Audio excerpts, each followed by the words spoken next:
மக்களே, எனக்கு இன்றைக்கி ஒருத்தர் கமெண்ட் பண்ணியிருக்காரு யூடியூப்பில். சரியா, அவர் சொல்கிறாரு, நான் நீ ஸ்ரீலங்காக்காரனே, உனக்கு எதுக்கு இந்தியா அரசியல் அப்படின்ட்டு. ஆமாம், நான் ஸ்ரீலங்காக்காரன் தான். இப்போ அதுக்கு என்ன? எனக்கு இந்தியா அரசியல் தெரியாட்டியும் அங்கே இருக்கிறது எங்கள் அண்ணன் தளபதி. ஓகே, அவர் இந்தியா வெர்ஷன் மட்டும் இல்லை, அவர் இன்டர்நேஷ்னல் வெர்ஷன். அவருக்கு சப்போர்ட் பண்ணுறதுக்கு மனிதாபிமானம் உள்ளவனாக இருந்தால் போதும். இந்தியாக்காரனாக இருக்கணும் விரைஞ்சா அப்படின்றது இல்லை. எங்கள் அண்ணனுக்கு சப்போர்ட் பண்ணவான்னு சொல்கிறதுக்கு நீ யார்? அவன் நினச்சிட்டான் போல் அந்த 200 ரூபா வாங்கிட்டு வீடியோ போடுற ஆள்னு சொல்லிட்டு. என்னைய பார்த்தா அப்படியே விளங்குது. அந்த அந்த என்ன போத்தலுக்கு 10 ரூபா அந்த ஆட்கள் மாதிரி விளங்குதா உங்களுக்கு? அதே ஸ்ரீலங்காக்காரன்டா.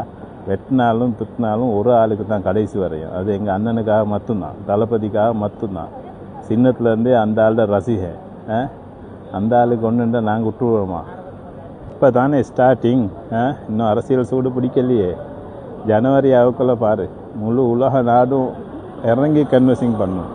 முழு உலகமும் பார்க்கும் யார்டா இந்த ஒரு மனுஷனுக்காக முழு உலகமும் கன்வர்சிங் பண்ணதுன்னு. பார்க்கத்தானே போகிறீங்க. Wait and C.